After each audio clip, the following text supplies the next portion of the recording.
আসসালামু আলাইকুম আপু, কেমন আছেন আপনি? ওয়ালাইকুম আসসালাম, আমি ভালো আছি। আপনি কেমন আছেন? আলহামদুলিল্লাহ আপু, ভালো আছি মোটামুটি। আচ্ছা আপু, আপনার নাম, ঠিকানা এবং বয়সটা বলুন। আমার নাম শেফালি, বয়স 30, আমার দেশের বাড়ি সিলেট।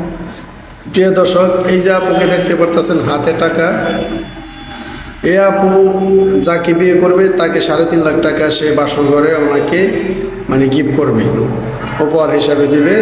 আর উনি বলতেছে ওনার কাবির নামা যাই যে কয় টাকায় হোক না কেন, উনি কাবির নামা নিয়ে ভয় পায় না।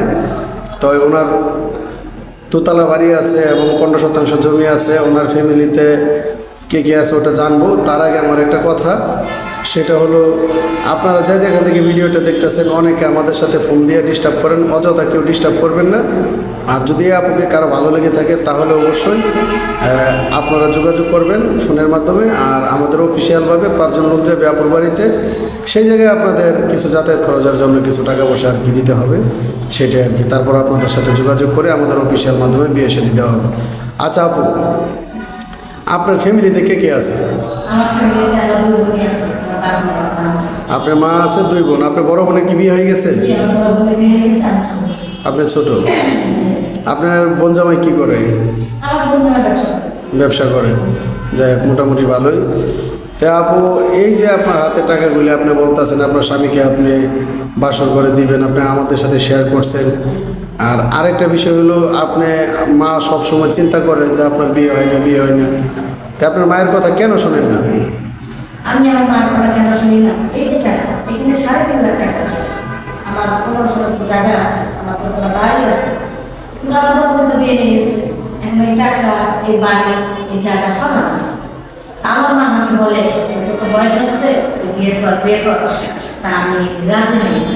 আমি রাজি হই না যে আমি চাই যে আমার একটা ভালো সঙ্গী হোক, আমার একটা ভালো সঙ্গী হোক। আমার মা কাছে ভালো ভালো করিস, তো তুই ভালো পাবি। আমি হয়তো জীবনে তোর বিয়েও দেখতে পারবো না, নাতিগুলোও দেখতে পারবো না। তখন আমি বললাম, মা তুমি কেন চিন্তা করবে? দেখবা আমার কপালে খুব ভালো একটা ছেলে আছে। তুমি আমার বিয়ে দেখে, আমার ছেলে মেয়ে দেখে তুমি দেখতে পারবে। তুমি শুধু একটু দোয়া করো। আর আমিও চাই যে আমি একটা অসহায় হোক, গরিব হোক, এরকম একটা ছেলে আমি চাই যারা নামাজ পড়ে, 5 ওয়াক্ত নামাজ পড়ে, ইসলাম নিয়ে থাকে। এরকম একটা ছেলে চাই। এই যে আমার 3.5 লাখ টাকা আমি বিয়ে করে তার পাশে ধরে টাকা দেবো। এছাড়া কি আপু আপনার কোনো টাকা পয়সা আছে? হ্যাঁ, আমার অনেক টাকা আছে, আমার কোনো শত জমি আছে, আমার দোতলা বাড়ি আছে, সেটাও টাকা আমি দিয়ে দেবো। আচ্ছা আপু, আপনি যে কথাটা বললেন শুনে খুব ভালো লাগলো। শুধু আপনি ভালো ভালো বলতেছেন, ভালো ছেলে চাচ্ছেন। অনেক সময় তো আপনার দেখা গেছে খারাপ ছেলেকেও ভালো বানানো যায়। তা আপনি একটা খারাপ ছেলে একটা বিয়ে করেন, বিয়ে করে ভালো বানান, তাহলে তো আরও ইসলামের দৃষ্টিতে আরও আপনি খুব ভালো হবেন। না, আমি খারাপ ছেলেকে বিয়ে ভালো করবো, এটা তো ভালো নাও হতে পারে। দেখা যায় টাকা লেগে সে আমাকে বিয়ে করলো, বিয়ে করার পর সে ভালো থেকে খারাপ হয়ে যেতে পারে।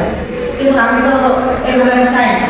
আমি চাই সে আমাকে নিয়ে, আমি যে টাকাটা দেবো ওই টাকাটা নিয়ে সে ভবিষ্যৎ করুক, সে ভালো একটা ব্যবসা করুক, সে আমার নিয়ে মন ভাত খায়, তাতেও আমি শান্তি থাকবে। আচ্ছা আপু, আমি আপনাকে কিন্তু এই কথাটি এমনিতেই বললাম যে দেখি আপনি কি বলেন। তা আসলে আপনার চিন্তা ধারণা খুব ভালো এবং খুব সুন্দর। তাই আমরাও 10টা ছেলে থেকে একটা ছেলের সাথে আপনাকে বিয়ে দিব যাচাই বাছাই করে, কারণ আপনি অনেক কষ্ট করে অনেক ধৈর্য ধরে এই পর্যন্ত আসছেন। ইনশাআল্লাহ আপনার জীবনসঙ্গী খুব ভালোই হবে আশা করি। তাই আপনি যে কথাগুলি বললেন, যদি আপনার কথা শোনা যদি কারো যদি ভালো লেগে থাকে তাহলে অবশ্যই আপনি পাবেন। আর যে যেখান থেকে ভিডিওটি দেখতেছেন সবাই ভালো থাকবেন, সুস্থ থাকবেন। আসসালামু আলাইকুম।